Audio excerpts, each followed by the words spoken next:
Hi guys, hope you're all okay. Today's podcast is about UFOs, unidentified flying objects, and extraterrestrials. Whether you are a believer or not, I just ask that for the next half an hour you have an open mind, because that's all I can ask of you. Maybe I might be able to change your mind. Now, we're going to be talking today about the USA and the most famous UFO cases. That's a mouthful. USA UFO. Anyway, in 2015, a poll was taken, and over half Americans believed in intelligent life in the galaxy other than our own. Everyone has their reasoning, but some arguments are more convincing than others. Those who believe they've seen a UFO often call any official explanation of the phenomena a cover up. It's swept under the carpet, and people are made to feel stupid. Science fiction movies such as Independence Day and the recent Phoenix Forgotten, which is supposed to be a true story, which I haven't seen yet, and I am really looking forward to seeing it. They cast the alien visitors as not very nice and basically look down at us like we look at ants, maybe. And maybe it's because they believe they're so far advanced from us that we are basically like ants, and they treat us like that. So I put together a few of the most convincing UFOs in American history. So hold on tight, here we go. And Exit Light should know about this one. In 1897, a cigar-shaped UFO supposedly crashed into a windmill belonging to Judge J.S. Proctor in Aurora, Texas. The incident was reported in April the 19th edition of the Dallas Morning News. 2 days after the crash occurred, and it's claimed that the pilot of the ship was not an inhabitant of this world. Supposedly, the pilot's remains were buried in an unmarked grave, and the UFO was buried, and some of the parts were thrown down a well. Barbara Branner, a former mayor of Aurora, claimed the whole thing was a hoax, crafted in order to save Aurora. See, the town was suffering after a series of unfortunate events, including a fire, the local cotton crop dying out, and a fever epidemic, and the cancellation of a planned railroad through the town. So they basically made it all up to try and get people to come to the town, and it was basically a hoax. Now, 2 points of view there. What do you think? Do you think it could have been a hoax? Or do you think, obviously my point of view here is if this body was buried, then surely there's a body there somewhere, and we could get that body and do whatever they do to bodies after a certain period of time, and maybe find the DNA and find some kind of DNA and see if they are different, and look down the well and find if there are parts of a UFO. Anyway, the second one I'd like to talk to you about is the 1950 UFO in Oregon. One of the most disputed and often studied UFO events in the US history concerns a pair of photographs. Now, everybody will have seen these photographs. It's like a bowler hat, not a bowler hat, like a hat being in the air, and it's taken really, really quickly. The photos were taken by Paul Trent after his wife Evelyn first spotted the slow-moving metallic disc in the sky near their farm, just outside McMinnville, Oregon. I hope I have actually said that right. Trent only managed to snap 2 pictures before the disc was out of range, and the skeptics and believers have fought over the photos ever since. It's like a pie tin. It's exactly the classic UFO shape that you would expect if you said to someone, "Have you seen a UFO?" It's exactly what you would expect them to say. In the 80s, 2 journalists, Philip J. Klass and Robert Schieffer, made their mission to debunk the sightings. They concluded that the Trents lied about the time of day when the photo was taken. So, of course, they had to be lying about the photos. Ufologists have since contested that theory. Sorry, ufologists have since contested that theory. I need to learn to read, don't I, really? So basically, I've seen the photos. I don't know how you could fake them, because we're talking in the 80s, cameras weren't like they are today. It would take, basically, if you threw something up in the air, which is basically what they're saying that they did, and then be able to snap it just so it's right in the centre of the photograph. I just don't believe that could be faked, personally. Okay, December the 9th, 1965. The Kegsburg incident in Pennsylvania. We have a couple of Pennsylvanias in this country, believe it or not. One is near Bath, but that's besides the point. In 1965, a giant space acorn landed in the woods outside Kecksburg, Pennsylvania. That's at least what the town members the town members and volunteer firefighters who found the craft said. The alien craft was supposed to be the size of a car and covered in writing that resembled Egyptian hieroglyphics. That reminds me of the British one that had sort of hieroglyphics on it, that sort of Egyptian writing. Where was it now? It was in the UK, but it was an American airbase. It's on the tip of my tongue. Anyway, it was supposed to be the size of a car. Then the US Army rolled in and secured the perimeter, kicked the civilians out, and took something away on a flatbed truck. The military publicly denies having found anything in the woods that day.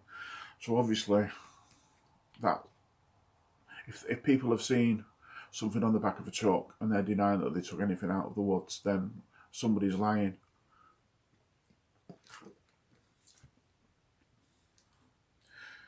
Similarly, I can't bloody speak. The local newspaper, the Greensburg Tribune Review, ran a story that morning after the event confirming the sightings of a landed UFO, as well as the military intervention.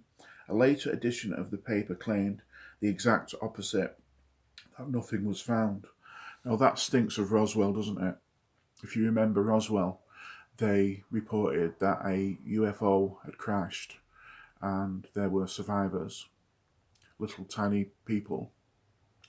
And then in the next couple of days, everything was denied. It was a weather balloon, and a top secret weather balloon. So, and this is just before 1965. This is just before Roswell, because Roswell was 1967, I think, if I'm not mistaken. Oops. On March the 13th, 1997, in Phoenix, Arizona, near to Exit Light again. Maybe it's Exit Light. A V-shaped formation that reportedly blocked out the stars was seen by hundreds and hundreds of people. Now, if this UFO was real, It was literally massive.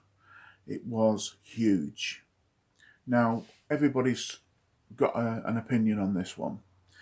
Now, the people that saw it are convinced of what they saw. There was no sound. It was just cruising really, really slowly, and it was seen from all different parts of Arizona. So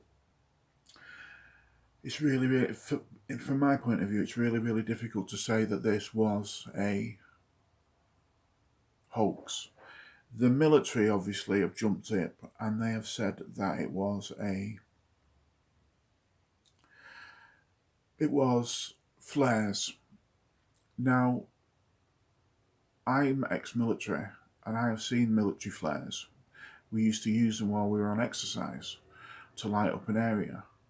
Now, flares do not look anything like these lights. And 1997, I wasn't that long out of the army then. And so the flares would be pretty much the same flares that we were using. It wasn't flares. It was not flares. And there is a brilliant film type documentary called The Phoenix Lights. And it's quite new.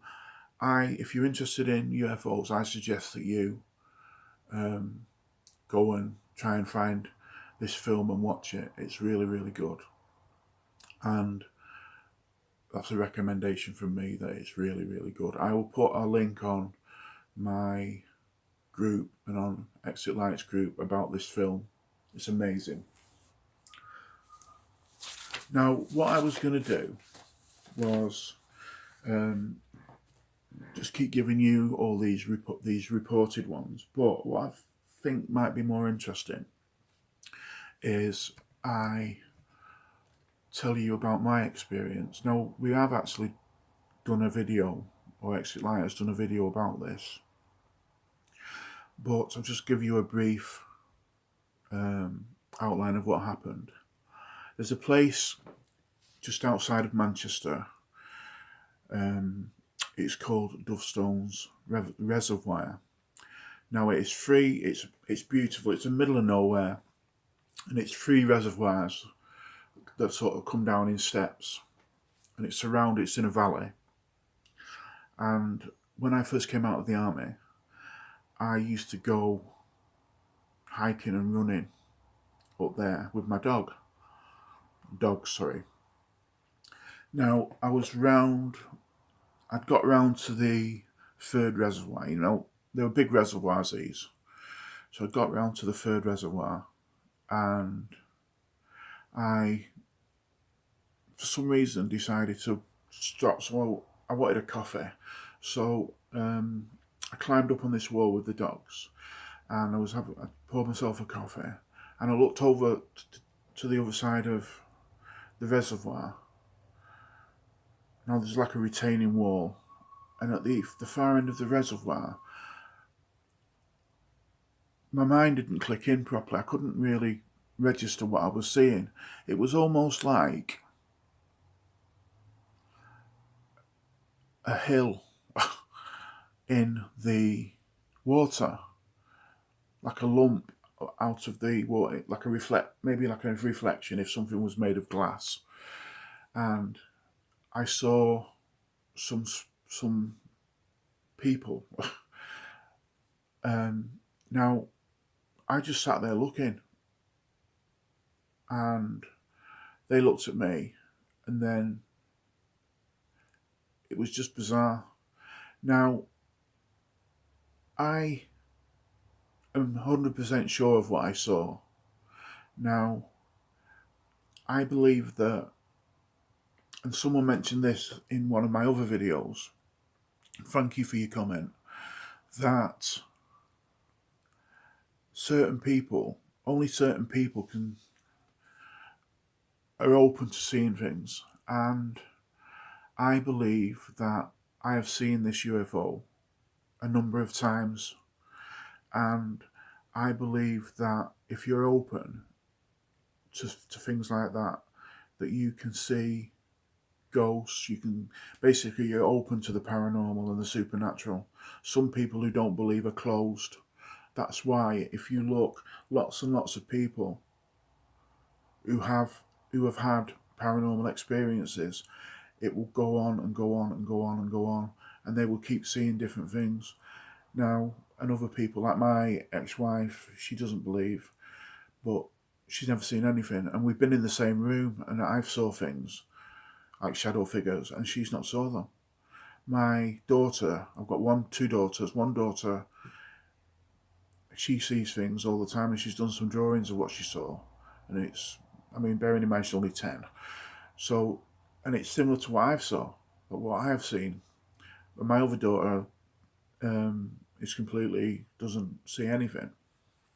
So basically, the point of what I'm saying, for you to be listening to this podcast and for people that go on the group and look at the group, you must have an interest in the supernatural and the paranormal. Now, in my opinion, you are more likely to see something than a person that doesn't believe. So I would be really, really intrigued if you, in the comments, let me know about what you've seen, and we can have a bit of a chat about it. So take care. I hope I haven't bored you too much, and I will talk again soon.